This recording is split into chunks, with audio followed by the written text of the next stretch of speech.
പശ്ചിമബംഗാൾ രാഷ്ട്രീയത്തിൽ ഭരണകൂടവും രാജ്ഭവനും തമ്മിലുള്ള പോര് പുതിയൊരു ഘട്ടത്തിലേക്ക് കടക്കുകയാണ്.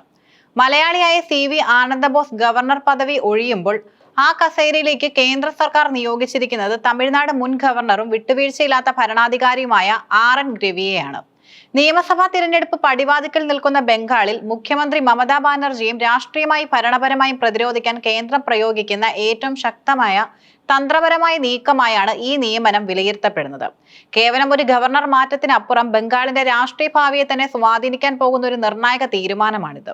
മുൻ IAS ഉദ്യോഗസ്ഥനായ CV ആനന്ദബോസ് ബംഗാൾ ഗവർണർ ആയിരുന്ന കാലയളവിൽ പലപ്പോഴും സർക്കാരുമായി വിയോജിപ്പുകൾ പ്രകടിപ്പിച്ചിരുന്നു. സന്ദേശ് ഖാലി വിഷയം ഉൾപ്പെടെയുള്ള ക്രമസമാധാന പ്രശ്നങ്ങളിൽ അദ്ദേഹം സർക്കാരിനെ കടന്നാക്രമിച്ചെങ്കിലും ഭരണപരമായ ഒരു സ്തംഭനാവസ്ഥ ഉണ്ടാകുന്ന രീതിയിലുള്ള കടുത്ത ഇടപെടലുകൾക്ക് അദ്ദേഹം മുതിർന്നിരുന്നില്ല.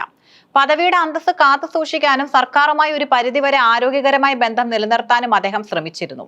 എന്നാൽ RN രവിയുടെ ശൈലി തികച്ചും വ്യത്യസ്തമാണ്.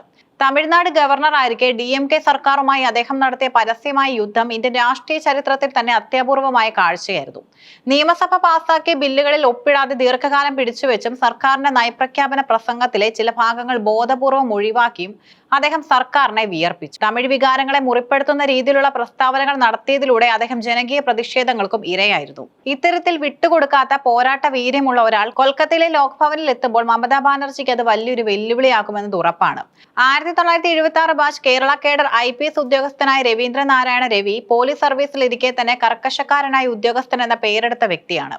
ബീഹാർ സ്വദേശിയായ അദ്ദേഹം ഫിസിക്സിൽ ബിരുദാനന്തര ബിരുദവും പത്രപ്രവർത്തനത്തിൽ പരിചയമുള്ള വ്യക്തിയാണ്. കേരളത്തിൽ സേവനം അനുഷ്ഠിച്ചിരുന്ന കാലത്ത് രാഷ്ട്രീയ അതിപ്രസരത്തെ അദ്ദേഹം നേരിട്ട രീതി ഇന്നും പോലീസുകാർക്കിടയിൽ ചർച്ചാ വിഷയമാണ്. ആലപ്പുഴയിൽ SP ആയിരിക്കെ ഗുണ്ടാ സംഘങ്ങളെയും ക്രിമിനലുകളെയും നേരിടാൻ അദ്ദേഹം തോക്ക് ഉപയോഗിക്കാൻ മടിച്ചിരുന്നില്ല. തലശ്ശേരിയിലും കണ്ണൂരിലും അദ്ദേഹം സേവനം അനുഷ്ഠിച്ചിട്ടുണ്ട്. ആരിഫ് മുഹമ്മദ് ഖാൻ കേരള ഗവർണറായിരുന്ന കാലത്ത് മുഖ്യമന്ത്രി പിണറായി വിജയനുമായുള്ള തർക്കത്തിനിടയിൽ ഒരു പഴയ സംഭവം സൂചിപ്പിച്ചിരുന്നു. നിങ്ങൾക്കെതിരെ പണ്ടൊരു യുവ IPS ഉദ്യോഗസ്ഥൻ തോക്ക് ചൂണ്ടിയിട്ടുണ്ട്. ഔദ്യോഗികമായി സ്ഥിരീകരിക്കപ്പെട്ടിട്ടില്ലെങ്കിലും ആ ഉദ്യോഗസ്ഥൻ RN രവിയാണെന്ന രാഷ്ട്രീയ കേന്ദ്രങ്ങൾ ഉറച്ചു വിശ്വസിക്കുന്നു.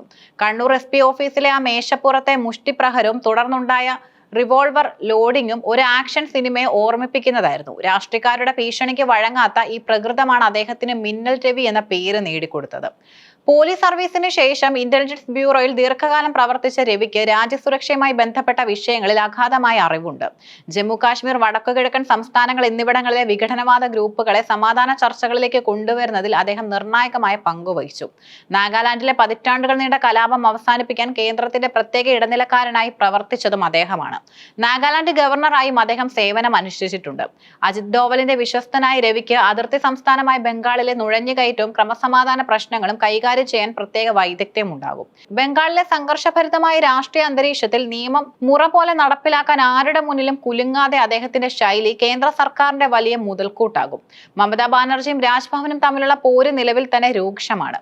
RN രവിയെ പോലെ വിട്ടുവീഴ്ചയില്ലാത്ത ഒരാൾ എത്തുമ്പോൾ അത് മമതയ്ക്ക് ഭരണപരമായി വലിയ തടസ്സങ്ങൾ സൃഷ്ടിക്കും. തമിഴ്നാട്ടിലെ പോലെ ബംഗാളിലും സർക്കാർ കൊണ്ടുവരുന്ന വിവാദ ബില്ലുകൾ ഒപ്പിടാതെ തടഞ്ഞു വെക്കാൻ രവി മുതിർന്നേക്കാം. ഇത് സർക്കാരിന്റെ നയപരമായ തീരുമാനങ്ങളെയും ബാധിക്കും. ഗവർണർ, ചാൻസലർ കൂടിയായ സർവകലാശാലകളിൽ വൈസ് ചാൻസലറുടെ നിയമനത്തിൽ രവി ഇടപെടാൻ സാധ്യതയുണ്ട്. ഇത് വിദ്യാഭ്യാസ മേഖലയിൽ വലിയ തർക്കങ്ങൾക്കും വഴിവെക്കും. ക്രമസമാധാന വിഷയങ്ങളെ നേരിട്ട് റിപ്പോർട്ട് തേടുകയും ഉദ്യോഗസ്ഥരെ വിളിച്ചു വരുത്തുകയും ചെയ്യുന്ന ഗവർണറുടെ ശൈലി ബംഗാളിൽ ലോക്ഭവനെ ഒരു സമാന്തര ഭരണകേന്ദ്രമാക്കി മാറ്റിയേക്കാം. ബംഗാളിൽ BJPയും തൃണമൂൽ കോൺഗ്രസും തമ്മിലുള്ള പോരാട്ടം അതിന്റെ അത്യുന്നത നിലയിലാണ്. നിയമസഭാ തിരഞ്ഞെടുപ്പ് അടുത്തിരിക്കെ സംസ്ഥാന ഭരണകൂടത്തെ നിയന്ത്രിക്കാനും കേന്ദ്രത്തിന്റെ കണ്ണും കാതുമായി പ്രവർത്തിക്കാനും പ്രാപ്തിയുള്ള ഒരാളെയാണ് BJP നേതൃത്വം തിരഞ്ഞെടുത്തത്. മമതാ ബാനർജിയുടെ പോരാട്ടവീര്യത്തെ നേരിടാൻ രവിയുടെ ശക്തി തന്നെ വേണമെന്ന് കേന്ദ്രം ഉറച്ചു വിശ്വസിക്കുന്നു. നാഗാലാൻഡിലും തമിഴ്നാട്ടിലും അദ്ദേഹം സ്വീകരിച്ച നിലപാടുകൾ നോക്കിയാൽ ബംഗാളിലും അദ്ദേഹം തന്റെ ഭരണഘടനാപരമായ അധികാരം പരമാവധി ഉപയോഗിക്കുമെന്ന് വ്യക്തമാണ്. ഇത് പലപ്പോഴും സംസ്ഥാന സർക്കാരുകളുമായുള്ള തുറന്ന യുദ്ധത്തിലേക്കായിരിക്കും കലാശിക്കുക. രാഷ്ട്രീയക്കാരുടെ സമ്മർദ്ദത്തിന് വഴങ്ങാതെ രവിയുടെ ശൈലി ബംഗാളിലെ രാഷ്ട്രീയ അക്രമങ്ങളെ അടിച്ചമർത്താൻ സഹായിക്കുമെന്ന് ഒരു വിഭാഗം വിശ്വസിക്കുമ്പോൾ ഇത് ഫെഡറൽ സംവിധാനത്തിന് വിരുദ്ധമാണെന്ന് തൃണമൂൽ കോൺഗ്രസ് ആരോപിക്കുന്നു. RN രവി എന്ന മുൻ IPS ഉദ്യോഗസ്ഥൻ കൊൽക്കത്തയിലെ ലോക്ഭവന്റെ പടി കയറുമ്പോൾ ബംഗാൾ രാഷ്ട്രീയത്തിൽ പുതിയൊരു അധ്യായം കുറിക്കപ്പെടുകയാണ്. പണ്ട് കേരളത്തിലെ തെരുവുകളിൽ ഗുണ്ടകളെയും രാഷ്ട്രീയക്കാരെയും തോക്കിൻമൂലയിൽ നിർത്തിയ ആ പഴയ കരുത്ത് അദ്ദേഹം ബംഗാളിലും പുറത്തെടുക്കുമോ എന്നാണ് എല്ലാവരും ഉറ്റുനോക്കുന്നത്. മമതാ ബാനർജിയും RN രവിയും തമ്മിലുള്ള പോരാട്ടം വരും ദിവസങ്ങളിൽ ഇന്ത്യൻ രാഷ്ട്രീയത്തിലെ ഏറ്റവും വലിയ ചർച്ചാ വിഷയമായി മാറും. നിയമവും ഭരണഘടനയും ഉയർത്തിപ്പിടിക്കുന്ന ഗവർണറുടെ നിലപാടുകൾ ബംഗാളിനെ എങ്ങോട്ട് നയിക്കുമെന്ന് കാത്തിരുന്നു കാണാം.